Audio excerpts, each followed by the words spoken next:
આજે કહેવાય ને કે મારો લાસ્ટ ડે છે. એમ તો ઘણા ટાઈમથી હતો, બટ કંઈ મારા સેશન શરૂ હતા એટલે આજે હું આવી છું. આ ડ્રોઈંગ લાવીને તેની આમના જેટલા કેરેક્ટર છે ને તે આપણને ઘણું બધું શીખવી જાય છે. તેમાં એક સર છે તે આપણને કોન્ફિડન્ટ કરે છે કે જ્યાં આપણી ભૂલ આવે છે તે આપણને શીખવે છે. જે આપણને બોલતા અટકી જાવે ને ત્યારે તેની એક સ્માઈલ છે ને એ આપણને એમ કહી જાય કે નહીં તું બોલી શકીશ, નહીં તને યાદ આવી જ જશે. પણ જ્યારે હું પહેલો દિવસ હતો ને ત્યારે મેં માઇક પકડ્યું ને ત્યારે સરે એમ કીધું કે ઇન્ટ્રોડક્શન આપવાનું છે તમારું બેઝિક. પણ એ બેઝિક ઇન્ટ્રોડક્શન અને આ માઇક પકડ્યું ને તો એમ થાય કે માઇક કાલે આવું જ નથી, ગમે એ થઈ જાય આવું જ નથી. પણ આપણે ત્યારે 100% માંથી 20% દઈએ કે એવું પણ નહોતું. પરંતુ જ્યારે આપણે બોલીને હું એટલું એમ બોલી હતી કે મારું નામ શેલડિયા નિધિ અને સર આપણને પૂછ્યું હું આ બોલતી જાઉં, એમાંથી મેં 100% માંથી મેં મારું 20% પણ નહોતું આપ્યું. પછી હું જ્યારે બેઠીને બોલીને ત્યારે યોગેશ સરે મને તે 100% માંથી તેનું 95% તેને મને આપ્યું. એટલે એટલો મને એને કોન્ફિડન્સ દેવડાવ્યો કે નહીં તું બોલી શકે છે. પછી આ જ્યારે આ શરૂઆતમાં ત્યાં પકડ્યું ને માઇક, આ માઇકમાં જ્યારે સેલ પૂરા થઈ જતા ને ત્યારે મને એમ થતું કે હાલો હાઈશ, હવે નહીં મારે બોલવાનું વારો આવે, હવે હાઈશ એમ અંદરથી એમ થતું કે હાઈશ હવે નહીં માઇક પકડવું પડે.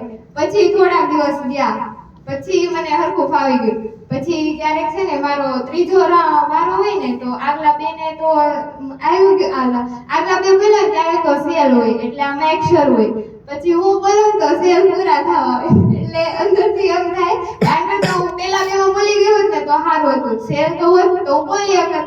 પણ પેલા એમ થતું કે માઇક છે ને બહુ મોટો બહુ મોટું હથિયાર છે. પરંતુ જ્યારે તમને સરખું ફાવી જશે ને એટલે તમને ઓટોમેટિક ખબર પડી જશે કે માઇક છે ને એ કોઈ હથિયાર નથી.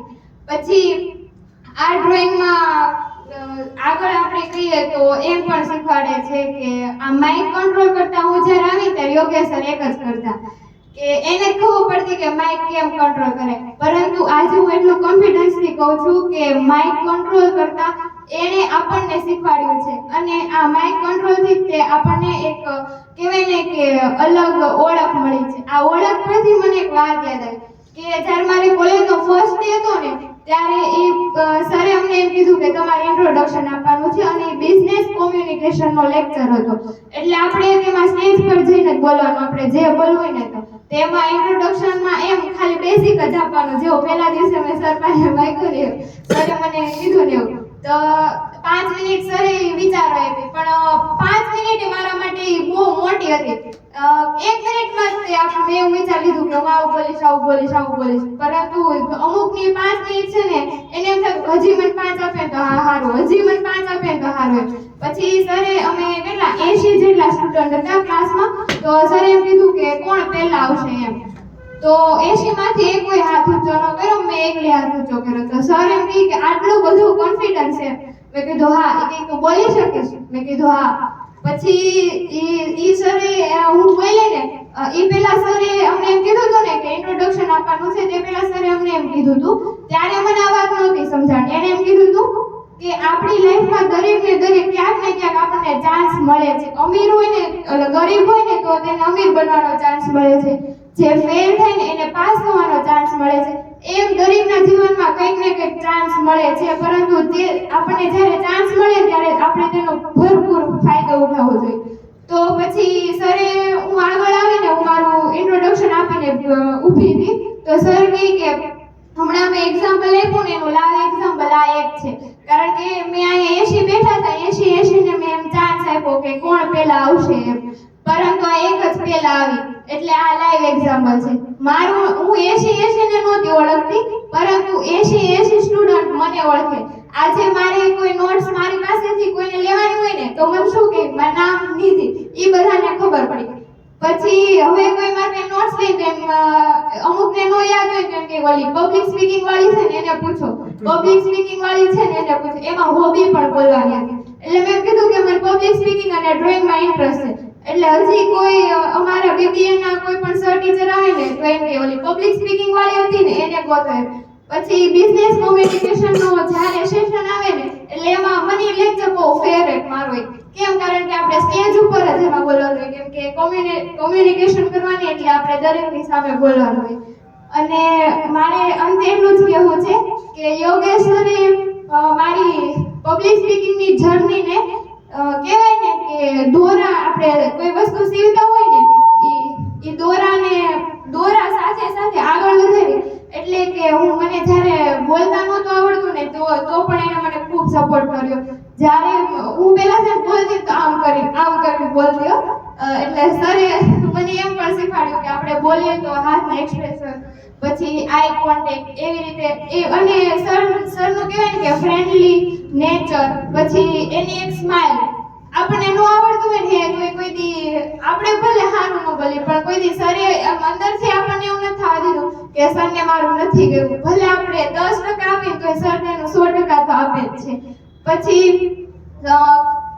કહેવાય ને કે યોગેશ સર મારી લાઈફમાં તો ઘણા બધા ગુરુ આવ્યા, પરંતુ યોગેશ સર જેવું નેચર રિયલી, હું આ વખાણ કરવા ખાતર નથી કહેતી, પરંતુ યોગેશ સર જેવું નેચર મને છે ને આજ સુધીમાં મને કોઈ સર ટીચર પાસેથી નથી મળ્યું. અને જ્યારે જોઉં ત્યારે યોગેશ સરનો ચહેરો હસતો છે. આ હસતો ચહેરો છે ને આપણને ઘણું બધું સમજાવી દે છે.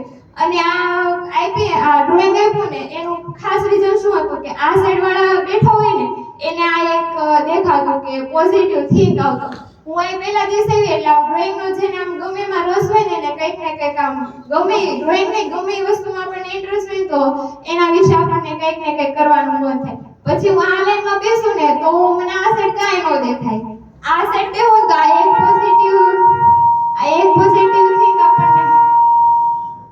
પોઝિટિવ થિંક આપણને દેખાય. રેડી? હવે આ પાર્ટવાળાને તો ક્યાં જોવા જવાનું? હવે અહીંયા કોઈ બોલે છે કે એનું 100% તો એનું નહીં જ દઈએ કે ને, પછી એનું ધ્યાન આ ડહળું જાય તો બોલવા આમ સામે જોવા તો જોઈએ ને. એટલે મેં આપ્યું કે આ સાઈડ સર રાખી શકે એટલે બે સાઈડ બેહે ને તો બે સાઈડ ને આમ કંઈ ને કંઈ પોઝિટિવ મળે.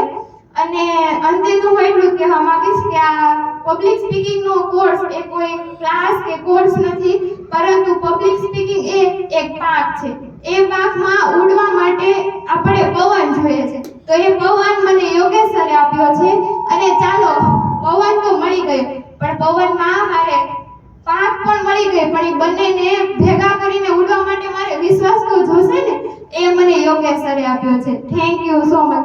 અને અંતે આપ સર્વે મને ધ્યાનથી સાંભળી એ બદલ આપ સર્વનો ખૂબ ખૂબ આભાર. અને થેન્ક યુ યોગેશ સર કે જેણે મને અહીં બોલવાનો મોકો